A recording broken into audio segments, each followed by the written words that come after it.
en ce jour particulier, j'avais envie que tu me parles d'un personnage en particulier. Eh oui, on en avait déjà parlé. Imhotep. Imhotep. Alors là, lui, lors d'une dernière vidéo, je vous avais dit que Imhotep avait influencé Joseph. Joseph, fils de Apo. Il avait influencé, mais il n'était pas contemporain. C'était pas la même époque. Pas du tout.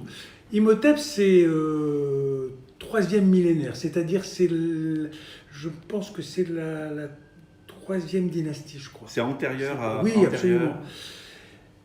C'est sous le règne de Djeser. Alors Imhotep, il était médecin, architecte, ami intime de Djeser. Il était le médecin du roi. Le médecin du pharaon. Il était script. Il était évidemment royal. Il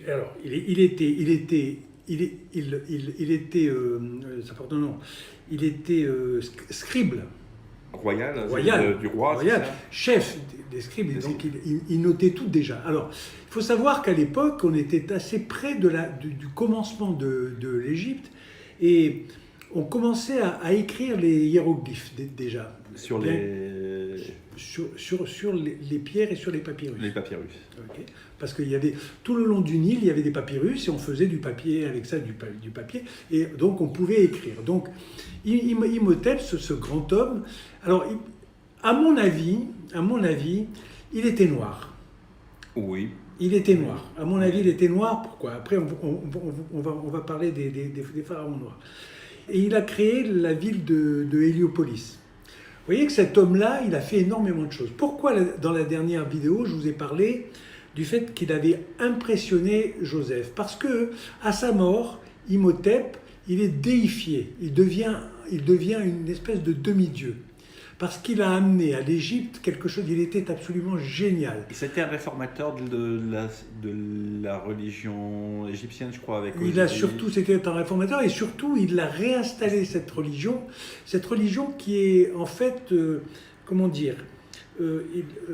il est dans la 3e dynastie, donc il installe le fait de cette religion qui est un petit peu différente de celle des Hébreux. C'est un culte. C'est une espèce...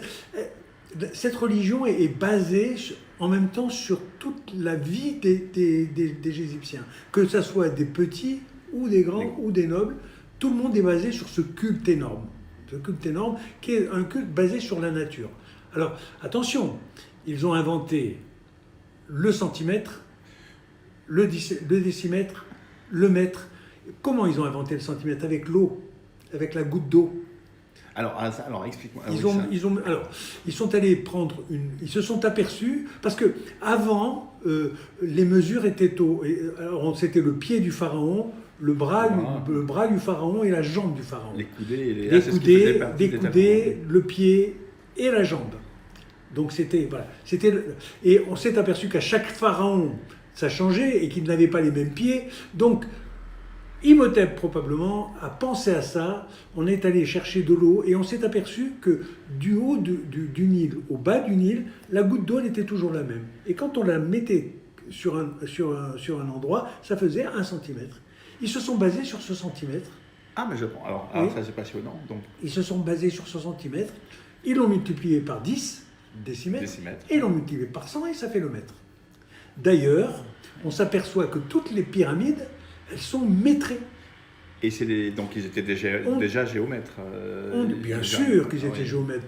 Tu sais bien, on en a déjà parlé. Quand tu penses que toutes ces pyramides sont dirigées vers le ciel, par exemple, la pyramide de Khéops, elle est dirigée nord, sud, est, ouest, et parfaitement alignée avec les étoiles. Tu sais, les gens qui étaient... Attention, quand on parle de la pyramide de Khéops, elle est beaucoup plus ancienne. Celle-ci, on est au 3e millénaire. C'est les toutes premières. C'est l'Égypte qui se construit. Mais à cette époque-là, c'était un tombeau, en fait. C'était le tombeau, parce que toute la culture égyptienne, elle est faite sur la revie. La réincarnation et la revie après la mort. C'est pour ça que toutes les écritures, tout est définitif. C'est un moment où vous voyez toutes ces statues qui ont le nez cassé, les oreilles cassées. C'était parce que tout était inscrit dans le marbre et que probablement, après je vous parlerai des traits négroïdes, on cassait les nez parce qu'on les empêchait de respirer, on les empêchait d'entendre. Parce qu'on pensait que ces statues nous faisaient revivre une autre vie. Elles étaient incarnées en fait. C'était réincarné. Elles étaient incarnées. C'est pour ça que les Égyptiens, c'est un culte. Et oui. Voilà pourquoi Imhotep est important, parce qu'il a amené à l'Égypte probablement toute cette culture sur 4000 ans. C'est déjà un humaniste, hein. Il était, bien sûr. On appelle ça maintenant un polymathe, c'est-à-dire qu'il avait des connaissances, absolument. Type de connaissances. D'ailleurs, lui, avec le roi Djéser et lui, ils ont amené l'harmonie.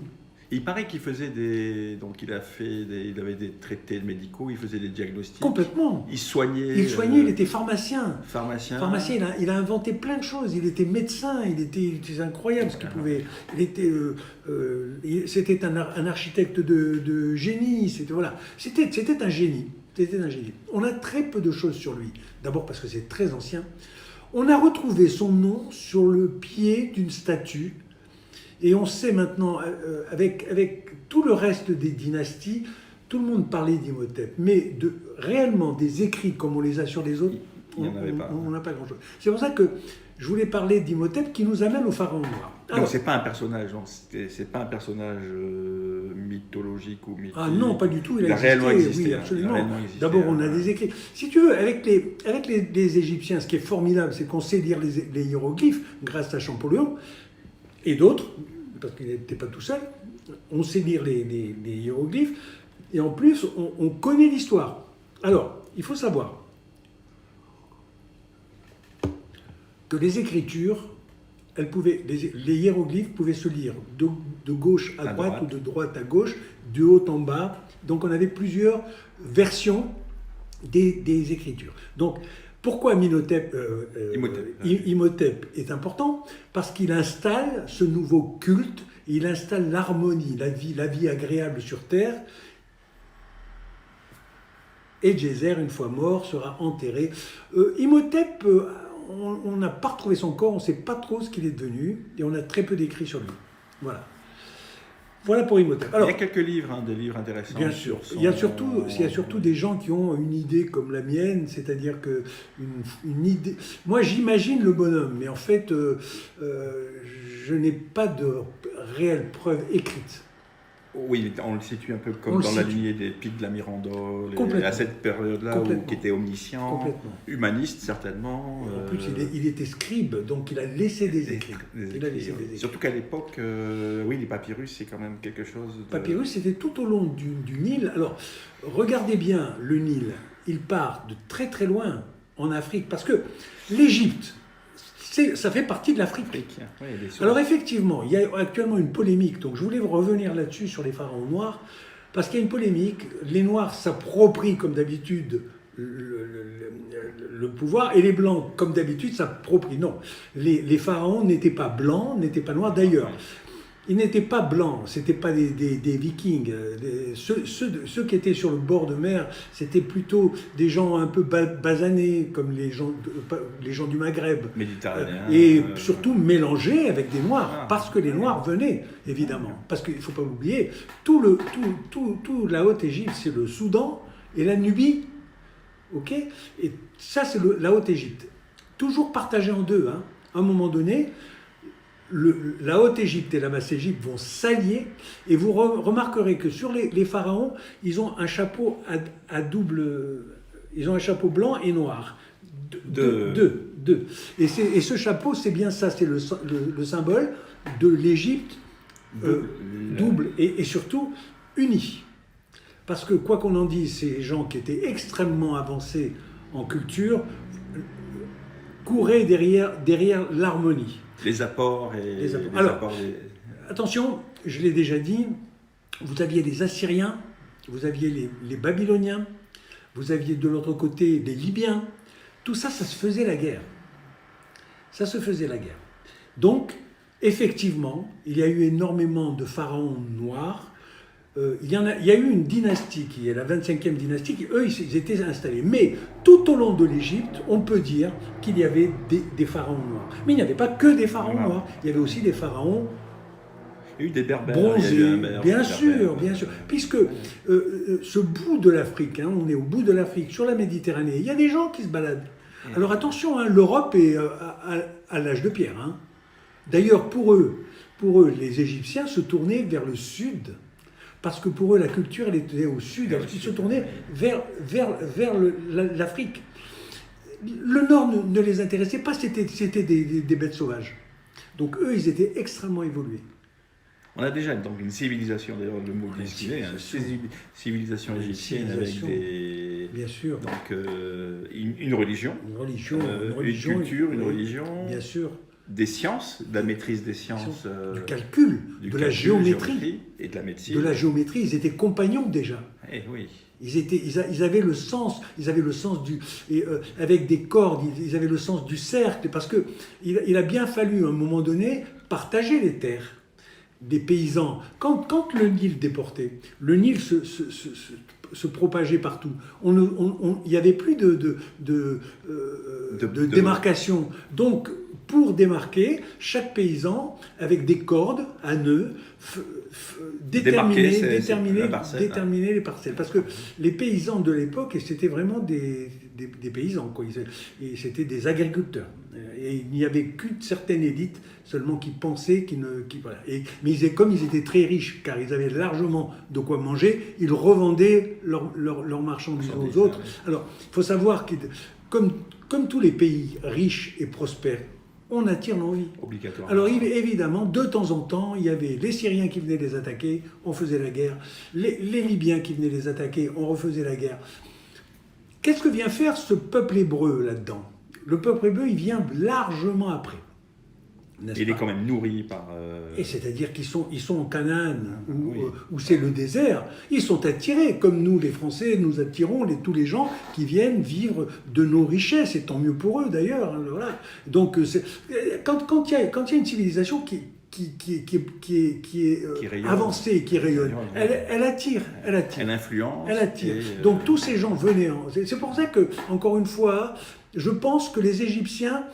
Ils étaient un petit peu du blanc foncé au noir, ils étaient tous un peu mélangés.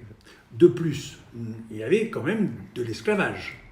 Et on a fait des bébés aux esclaves, parce que un grand patron qui avait 4 esclaves noirs qui étaient très belles, il leur faisait des bébés, ces bébés devenaient... Voilà. Pour moi, et ça n'engage que moi, oui, les pharaons noirs ont existé. C'est vrai que les blancs, parce qu'attention, l'Égypte a été découverte, vraiment, du moins, la culture égyptienne a été découverte avec Napoléon et tout le reste. Ils étaient racistes. Effectivement. Ils étaient racistes, ça les embêtait bien qu'il y ait des pharaons noirs. Mais oui, ils étaient noirs, les pharaons, mais évidemment, puisque c'était la Nubie. Et puis, ils n'étaient pas très loin de l'Afrique, les gens venaient. Regardez par exemple des Maasai, les fameux Maasai. Le mot Maasai, ça vient de gardien de Haï. Rappelez-vous, dans la 18e dynastie, il y avait, entre les rois, il y a eu un régisseur qui s'appelait Haï. Qu'on retrouve ce Haï, on le retrouve chez les Hébreux. Adonai. On le retrouve chez les Hébreux. Haï. Donc, ces Maasai, on pense que ce sont les gardiens d'Akhenaton. D'ailleurs, quand on regarde leur façon de s'habiller, ils ont cette, et puis ils ont le sens de la race, race choisie. La tenue, voilà. Son noble. Okay. Donc voilà, ces gens étaient les guerriers. Donc vous voyez qu'il y avait des noirs. Oui. Akhenaton, pour moi, n'est pas un noir. Aménophis III, Aménophis IV, Aménophis II, Aménophis III, Aménophis IV, c'était pas des pharaons noirs. Mais à l'intérieur, Néfertiti, elle était très claire. Quelque part négroïde, mais très claire. J'aime pas le mot négroïde. Noir, métissé. C'est tellement joli. Elles étaient tellement belles. Toutes les statues que nous connaissons, regardez-les bien, elles ont toutes des traits négroïdes. Donc, effectivement, il y avait des pharaons noirs. Donc aujourd'hui, il y a des gens qui tirent et a dit les pharaons sont noirs, les pharaons sont blancs. Non, c'était un mélange. Évidemment, c'était pas des Vikings. Hein. Oui. Voilà. Bon. C'était pas des Vikings. Voilà. Donc voilà pour Imhotep. L'important, c'est l'héritage qui nous a été légué. Il y a la culture de l'héritage. Il est énorme, l'héritage. Alors, par rapport à, si on en revient à Joseph qui a été influencé, donc il est forcément influencé et étant aussi lui-même cultivé, puisqu'il a été... Quand il arrive en Égypte, il n'est pas cultivé. D'ailleurs, tous ces Hébreux étaient poilus, alors que les Égyptiens s'épilaient, ils se rasaient, ils avaient des perruques. Alors, il faut savoir que les riches avaient des perruques en vrais cheveux, et les pauvres avaient des perruques en laine ou en crin de cheval. Mais les Égyptiens étaient omnubilés par le poil. Ils étaient rasés Il y a un sens d'esthétique déjà. Ils s'épilaient avec du caramel, des machins. Ils s'épilent. Alors que les Hébreux, eux, étaient barbus. Les Hyksos, vous vous rappelez? J'ai parlé des Hyksos. Les Hyksos ont été dans la Basse-Égypte un certain temps. Les Hyksos, eux, étaient des gens qui venaient probablement d'Asie mineure, je vous l'ai dit. Encore une fois, ils ne viennent pas que d'Asie mineure, ils sont mélangés. Les races pures n'existent pas. Même à l'époque, les races pures n'existaient pas. Ils étaient mélangés, ces gens-là. Donc ces Hyksos qui sont venus occuper la Basse-Égypte, évidemment, ils se sont enrichis, et un jour, la Haute-Égypte et la Moyenne-Égypte se sont rebellés et ont foutu dehors les Hyksos. Il y a une théorie qui dit que peut-être le départ des Hébreux viendrait de là. Je n'y crois pas. Je pense que les Hyksos étaient réellement des Asiatiques qui se sont fait rejeter et à la mer, et en Canaan, et en Asie mineure. Voilà pour les pharaons noirs. Il y a une phrase en particulier aujourd'hui à nous offrir. Bien sûr. Ah oui, c'est vrai, la fameuse phrase. Alors, pour les pharaons noirs, la bonne action n'est pas de chercher la vérité, la bonne action est de lutter contre ce qui t'empêche de voir. La bonne action n'est pas de chercher la vérité, la bonne action est de lutter contre ce qui t'empêche de voir. C'est mon discours, ça. C'est-à-dire, ouvrez les yeux. On n'est pas tous blancs, on n'est pas tous noirs, on est mélangés. D'ailleurs, petite anecdote, j'ai fait faire mon test ADN, ça vient de partout. Donc vous voyez que je suis loin d'être une race unique. Hein, voilà. C'est un mythe, je pense, la race pure. Il y a un cherchant, un savant qui est un Sénégalais très cultivé, qui lui veut absolument que tous les pharaons sont noirs. Je ne suis pas d'accord avec lui. Il y a une certaine partie des pharaons qui étaient noirs, probablement que les premiers pharaons étaient noirs. C'est peut-être une manière de revendiquer une place, de reprendre une place. Oui. Nous sommes aussi... Moi, je fais pas... Surtout cet homme, que je ne me souviens plus de son nom, c'est un Sénégalais, il est mort. Dans les années 48-49, il a revendiqué le fait, il s'est retourné vers les Blancs en leur disant nous aussi on a des pharaons. Mais oui, bien sûr.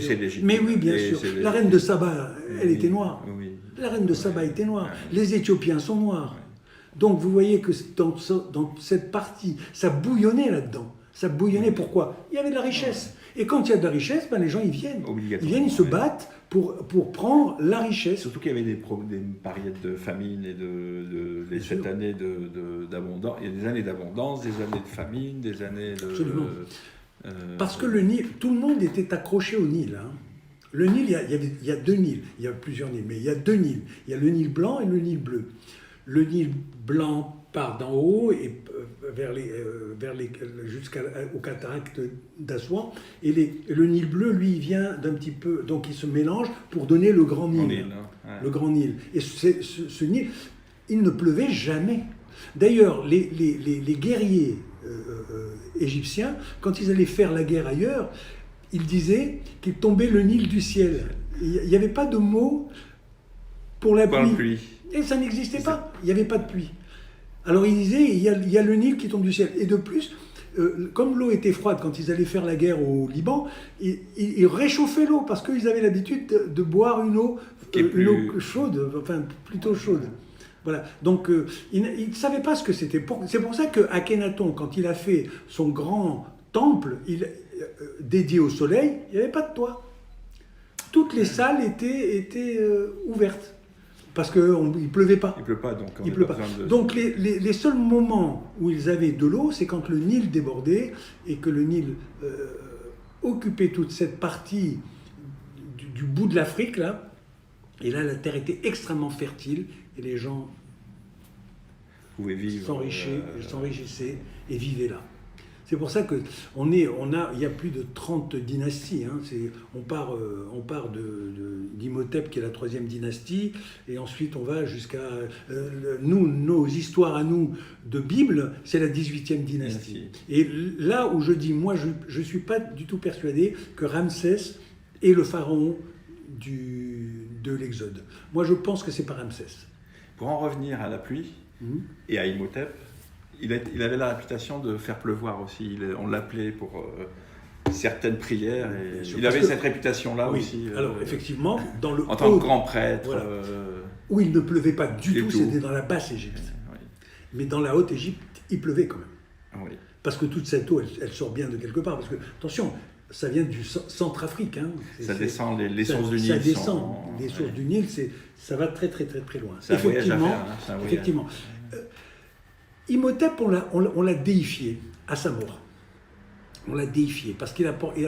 Alors pourquoi il nous intéresse avec Joseph? Et j'avais dit qu'il avait influencé Joseph. J'ai revu la vidéo. Effectivement, je ne vous ai pas expliqué. Ils étaient pas dans le même siècle. Mais il a influencé parce que c'est lui qui a instauré toutes les écoles d'architecture, de géométrie, de géographie. Ah déjà, donc mais là, mais oui, c'est pour ça qu'il est important. Il était scribe, mais il avait réinstauré, si tu veux, toutes ces écoles. Donc, qu'est-ce qui s'est passé? Quand Joseph est arrivé en Égypte, d'abord, on s'est aperçu qu'il était intelligent. On lui a fait passer... Il a travaillé, on l'a mis en tôle, hein, déjà, 17 ans. Et après, parce qu'il est devenu célèbre vers 30 ans. Mais il a vécu, j'en avais déjà parlé, il a vécu jusqu'à 81 ans. Et pourquoi je pense que le Joseph Aménophis, fils de Apu, c'est notre Joseph à nous? Parce que on a retrouvé, il avait écrit qu'il voulait vivre jusqu'à 110 ans, et on retrouve dans la Bible que Joseph meurt à 110 ans. 110 ans. Donc mais vous savez bien que la Bible est une histoire avec de la réalité et du mythe, puisqu'elle est adaptée à tout ça. Voilà donc pour... Donc on est déjà dans les... Tu as parlé d'un mot de compagnonnage. Déjà, il y avait déjà de la transmission, et elle a été... on est sur une très très longue chaîne. On s'est aperçu par la suite, depuis le XVIIIe siècle, qu'ils avaient le 3-14, le cercle, le pi, donc le nombre d'or, le phi, tout. Ils avaient tout compris. Ils avaient tout compris. Et ce qui est étonnant, c'est pour le maître. Alors, ce qui est passionnant, c'est ça part d'une goutte d'eau, d'une mesure.